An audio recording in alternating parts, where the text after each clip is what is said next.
Proteins do an astonishing variety of things. The muscles that enable you to move are protein, but so is that hair on your head. The carrier of oxygen to your tissues, protein. The messengers that keep blood glucose levels in check, protein. The enzymes that build and break down molecules in cells, protein. And that's just a tiny fraction of the things that proteins do. In the last lecture, we learned about the 20 amino acid building blocks that cells use to make proteins. Each amino acid different from the others because of a unique R group. We also saw that amino acids are linked together by peptide bonds. When molecules have many peptide bonds, they're called polypeptides. How can polypeptide strings of amino acids do all of these things? In this lecture, we'll take a look at the unique structures that chains of amino acids take on, allowing them to carry out such a wide variety of specific functions. The English language has 26 letters in its alphabet, and we can construct every word in the language using different combinations of the letters. So it's easy to imagine that 20 amino acids can, likewise, be used to create many different protein words. When we write words, we know which letters we use, and the order of the letters matters. My name is Kevin. I have a friend named Keith. Though both of our names have 5 letters and start with K-E, Kevin is not Keith and never will be. Likewise, which amino acids are used to build a protein and what order they are in distinguishes one polypeptide from another. A polypeptide will have at least a sentence worth of letters, and even a chain of 100 amino acids is, by cellular standards, quite small. That's the protein equivalent of a tweet worth of letters. A medium-sized protein like collagen, which is the most abundant protein in our body, has the number of letters in a short speech like the Gettysburg Address by Abraham Lincoln. The largest known protein is a muscle protein called titin, and it has over 30,000 letters. That's roughly the number of letters it took to write this 30-minute talk. Protein letters differ from letters in a sentence, though. Letters and proteins are physically linked to each other by the formation of peptide bonds between the alpha carboxyl group of one amino acid and the alpha amino group of the next. These very strong covalent bonds leave a free amino group on the first amino acid and a free carboxyl group on the second one. The carboxyl group is free to make another peptide bond. Polypeptides grow in this way by addition of new amino acids onto the free carboxyl ends. This scheme results in a chain where the amino acid on one end has a free amino group, while the amino acid at the other has a free carboxyl group. The end with the free amino group is called the amino or N terminus. The other end is called the carboxyl or C terminus. To make it easier to keep track of amino acids in a protein chain, we assign single letters to correspond to each amino acid. So it's literally a sort of amino acid alphabet, as I said. About half of the letters are obvious because they're the first letter of the amino acids' names. But there are 4 amino acids that start with A, 3 start with G, 2 start with L, 2 start with P, and 3 start with T, so we do have to make some adjustments. You do not need to learn these abbreviations, but feel free to pause and study them, either here or using the supplementary materials, if you're curious. So if the word Kevin represented a polypeptide chain, what would I be? Well, the first 2 are tricky. K stands for lysine. Go figure. E stands for glutamic acid. And then VI is valine isoleucine. And lastly, N is asparagine. You could probably see where this is headed. Since each amino acid has slightly different chemistry than all the others, changing the order and composition of the amino acids also changes not only the words that they make, but also what the polypeptide chain does and how it works. Nivek, my name spelled backwards, is certainly not the same as Kevin. That is your first lesson in protein structure. Proteins are made up of chains of amino acids that vary in length, the kinds, and the order of their constituent amino acids. This sequence of amino acids is referred to as the primary structure of a protein, and that determines its properties. Two different proteins will never have the same sequence of amino acids, but every molecule of a given protein will be identical. For example, every molecule of the digestive enzyme trypsin has the same order of amino acids as every other trypsin enzyme. But just like the sequence of words alone does not make a novel, a sequence of protein letters does not make a functional protein. Like the elements of a plot must work together properly for a novel to be enjoyable, interactions between amino acids in a protein must occur for a protein to function. These interactions give rise to a protein's characteristic structure. This structure is so important to function that when a protein loses structure, its function is lost too. We've already seen some clues about how this works. As you know, amino acids have different side chains or R groups. The chemistry of the R groups affects the way any two amino acids interact with each other. The positively charged R group is attracted to a negatively charged one, creating a force holding these two groups together. For example, at physiological pH, lysine's R group is positively charged and is attracted to the negatively charged R group of aspartate. Conversely, any two groups with the same charge are pushed apart by repulsive effects. Charges, though, are not the only kinds of interactions affecting structure of proteins. The hydrophobic R groups all try to hide away from water. Let's remember the analogy of a middle school clique where the kids excluded outsiders. The same thing happens in a protein with hydrophobic side chains, which associate with each other and exclude water. In a protein, this tends to occur inside of a protein, as we shall see, and it's a driving force for the protein to assume its functional shape.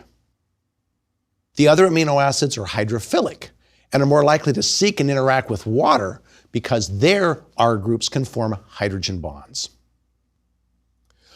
R groups aren't the only parts of a protein where interactions occur. Even the double-bonded oxygens and amine groups on the peptide backbone get into the act.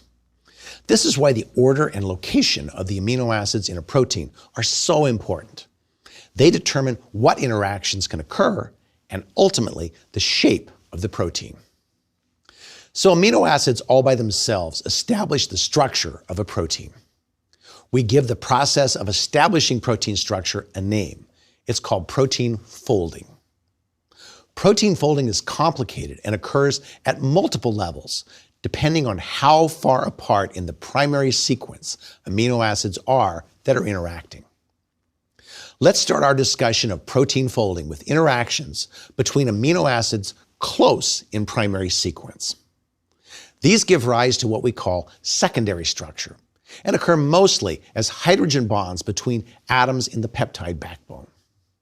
Specifically, these involve the C double bond oxygen of one amino acid and the nearby NH group of another. Such hydrogen bonds can, depending upon the sequence of the polypeptide in the region, give rise to two main types of characteristic helical structures, plus two lesser variations. The alpha helix structure is one such secondary structure. It was originally predicted by Linus Pauling and Robert Corey, for which Pauling was awarded the Nobel Prize in Chemistry in 1954. Let's take a look. There are two image formats we commonly use to depict proteins in biochemistry. A ribbon diagram is a simple cartoon depiction of the structure of a protein. It guides our eyes to depict the secondary structures within it.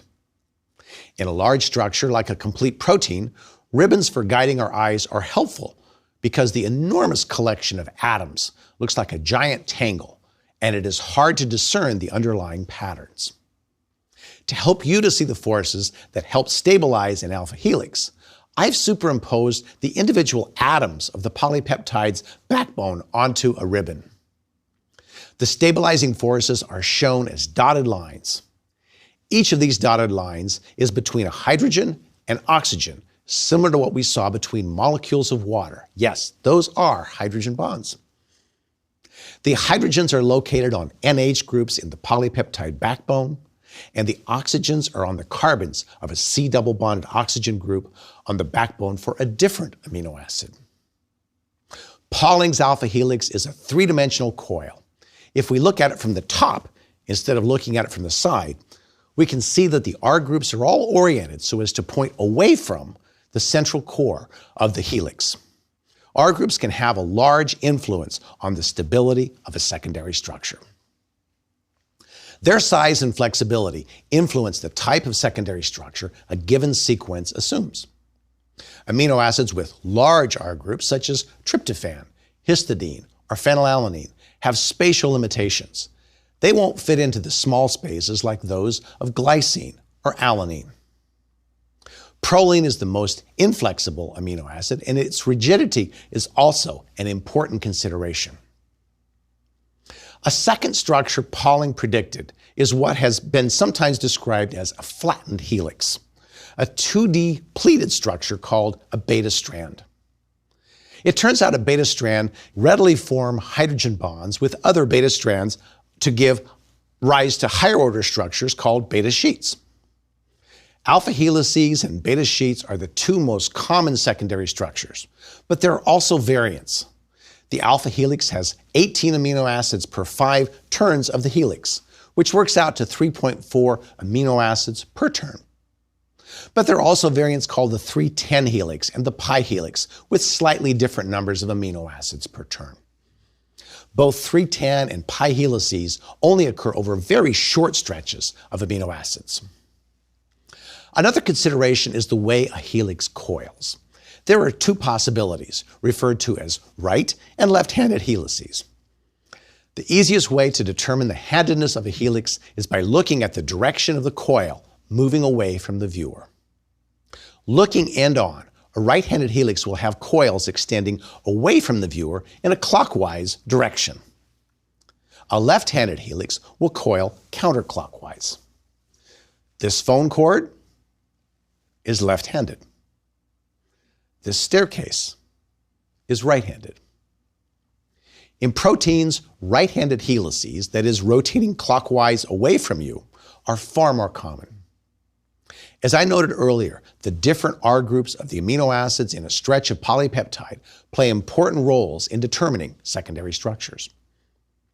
By examining the known structures of thousands of proteins and tallying how often each amino acid is found in the different forms of secondary structure, one can determine a likelihood of each amino acid being in any of the structures. This data shows only tendencies, as there are no absolutes for finding any amino acid in any particular secondary structure. Indeed, as we shall see for the fibrous proteins, some amino acids in their secondary structures go counter to the values shown in this graph. So let's talk about fibrous proteins. These are proteins that are comprised mostly of primary and secondary structures, sometimes combining into bundles making long, strong fibers. Some fibrous proteins contain only a subset of the 20 amino acids organized in a regular repeating pattern. For example, silk is a fibrous protein called fibrin that uses the 3 smallest amino acids to make beta sheets over and over and over. When you compare fibrin's repeating sequence of amino acids to the data we saw about which are more likely in a beta sheet, you will notice that its amino acid composition of glycine, alanine, and serine isn't what you might expect, as I noted earlier. Nevertheless, fibrin is rich in beta sheets built with repeated sequences of these small amino acids. The structure of silk fibers gives them very high tensile strength, and woven silk is one of the most durable of fabrics. Ancient silk garments have been found at archaeological sites. The strength, softness, and sheen of silk make it a much sought-after protein. This extraordinary garment was made using the beautiful silk of the golden spider, which was on display at the Victoria and Albert Museum in London in 2012. A garment made entirely of spider silk. You may recall from the last lecture that cells use L amino acids almost exclusively to make proteins, and silk protein is no exception. It turns out that with age, some L amino acids in proteins can gradually flip into the D configuration, until it reaches the 50-50 mix found in non-biological amino acids. This non-biological process occurs so slowly, with a half-life of 2,500 years for L-aspartic acid to form D-aspartic acid, that it allows scientists to determine the age of silk found in ancient sites. Fibrous proteins are grouped into several large superfamilies, some of which contain numerous examples. The keratin family, for example, is broadly subdivided into alpha-keratins, which contain abundant alpha helices, and beta-keratins, which are rich in beta sheets. Alpha-keratins make up hair and the outermost layers of our skin, as well as the horns, nails, hooves, and claws of other mammals. Beta-keratins are commonly found in reptiles and birds and are the hardest keratins, making up shells, beaks, scales, nails, and claws. The keratin in hair has mostly alpha helices and is rich in the amino acid cysteine. Disulfide bonds between individual alpha-keratin fibers make possible fiber bundles that give hair its strength and also its curl. Perhaps the most important fibrous protein for multicellular organisms is the superfamily known as collagen. Collagen is in the extracellular space of connective tissues and makes up 25 to 30% of all the protein in our bodies. Because it functions to hold cells together, collagen has been described as the body's glue. Now, if you've ever eaten gummy bear candies or Jell-O, you've encountered collagen whose triple helix has been heated and denatured to form gelatin. Several aspects of collagen structure are unusual. First, it contains a triple helix of 3 left-handed polypeptide chains called procollagens, formed in a unique arrangement. The weird part is, next, these left-handed chains are braided together in a right-handed fashion to make a tight bundle called tropocollagen. The tight packing of the chains leaves little space in the central core of the fiber. Such a structure is possible due to collagen's abundance of glycine, which has the smallest side chain of all the amino acids and facilitates tight packing with its hydrogen R group pointing to the center of the helix. This is why glycine is in every third position of collagen's amino acid sequence. You can also see a great abundance of the amino acid proline and in a modified form of it called hydroxyproline, where it's labeled here as HPR. Recall that proline's ring side chain limits flexibility.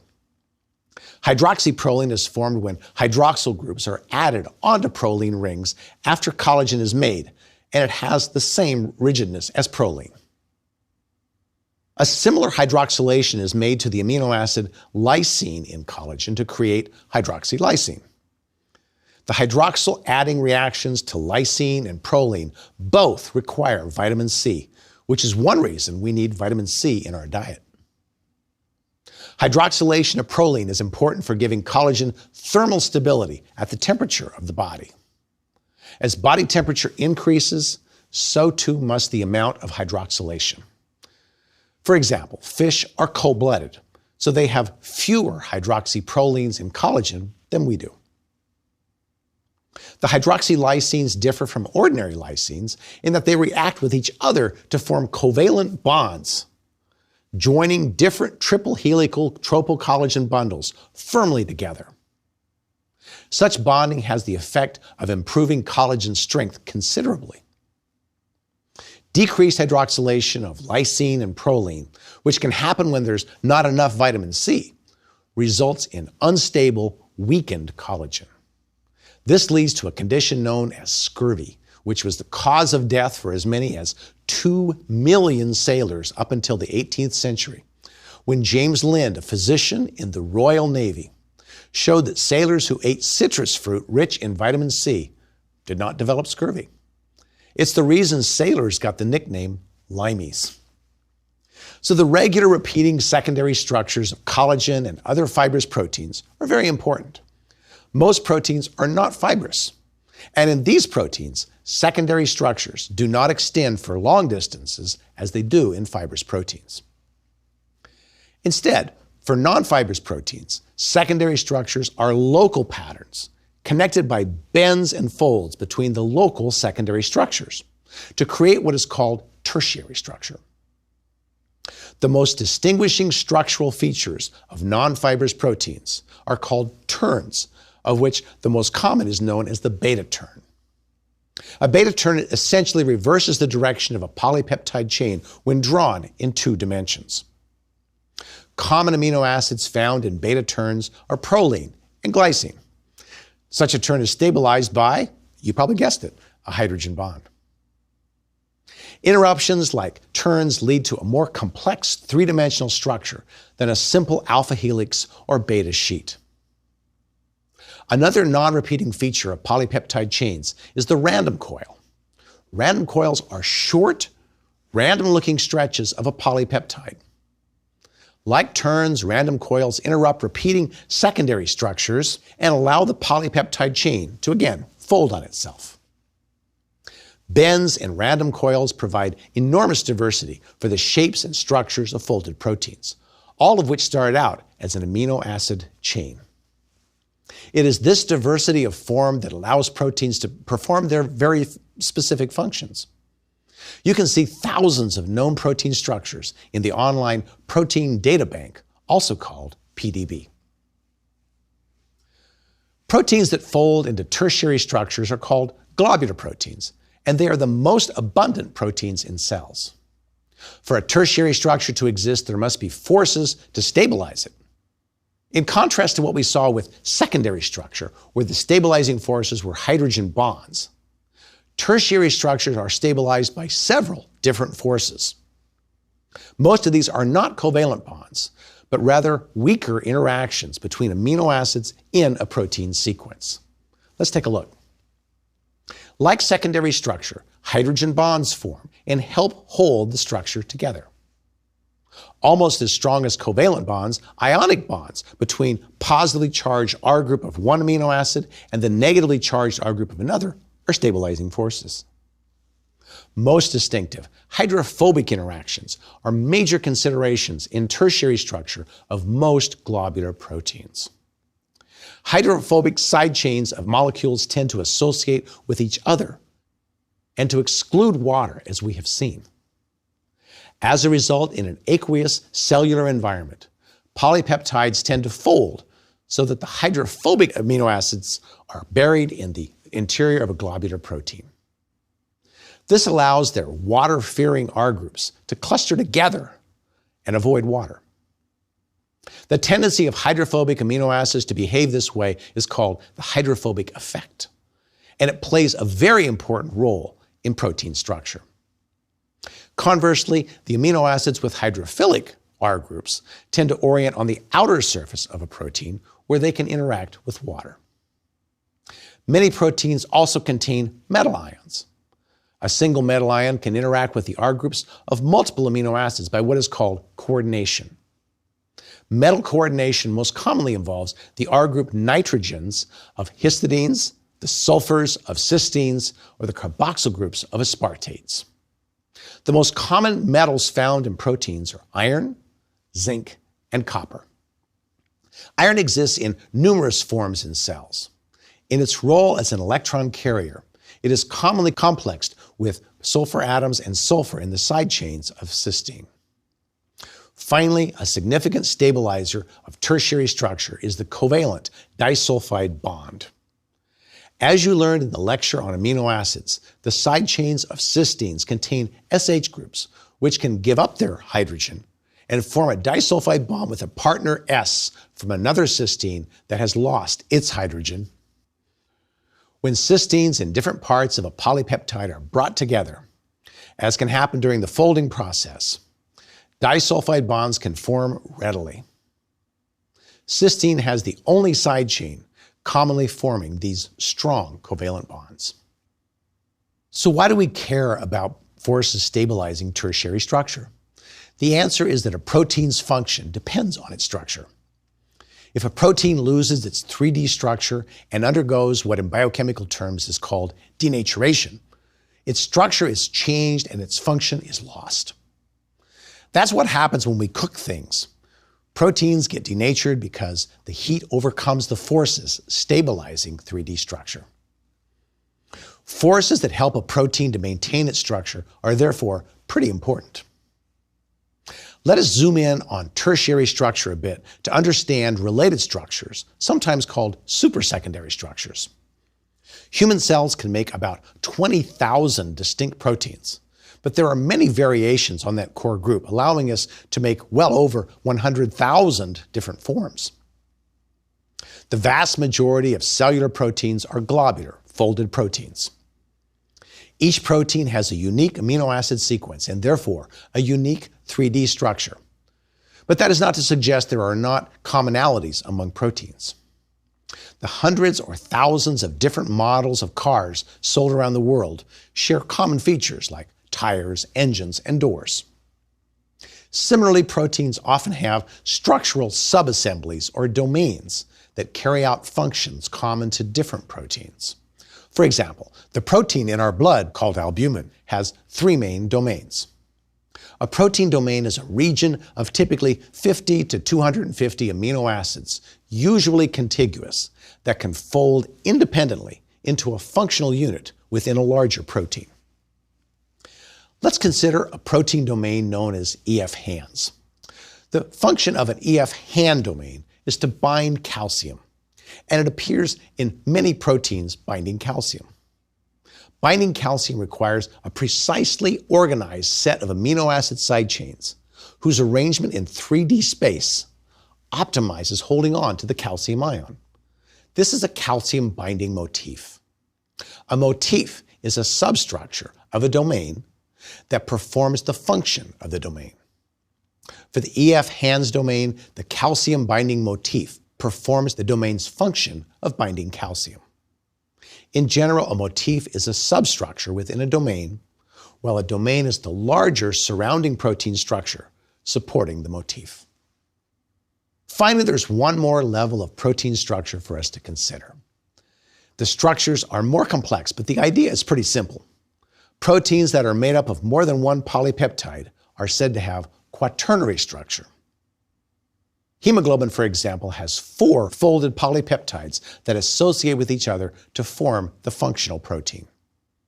Note that these are not domains within a single chain. These are 4 distinct polypeptide chains interacting with each other, but otherwise they're not physically connected. Okay, let's wrap this up. So 20 amino acids can form an almost unlimited number of protein words, similar to our language. The spelling of each protein word matters, but even more important for protein function are the structures they form through a process called folding.